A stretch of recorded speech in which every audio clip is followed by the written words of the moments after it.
লগতে আমাৰ পাৰচাৰকুচি ৰাজচক্ৰৰ কৰ্মচাৰী বৃন্দ, সুধীমণ্ডলী, বিদ্যালয়ৰ সন্মানীয় শিক্ষক শিক্ষয়িত্ৰী আৰু মৰমৰ ছাত্ৰ ছাত্ৰীবৃন্দ, চৰ্দাৰ বল্লভভাই পেটেলৰ জন্মদিন উপলক্ষে ৰাষ্ট্ৰীয় একতা দিৱসৰ লগত সংগতি ৰাখি বজালী জিলা প্ৰশাসনৰ উদ্যোগত সাৰধা কালী মন্দিৰ উচ্চতৰ মাধ্যমিক বিদ্যালয়ৰ সহযোগত অনুষ্ঠিত হৈ যোৱা একতা দৌৰ সফলভাৱে পৰিসমাপ্তি হ'ল।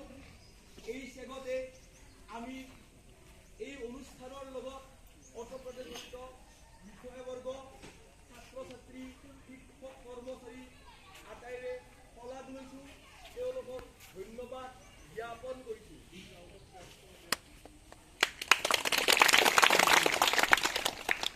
আৰু লগতে পৰৱৰ্তী পৰ্যায়ত যাতে এনেকৈ সংশ্লিষ্ট সকলোৰে সহায় সহযোগ পাই আমাৰ বিদ্যালয়খন আগুৱাই যাব পাৰোঁ, তাৰ কাৰণে সহায় সহযোগ কামনা কৰিছোঁ।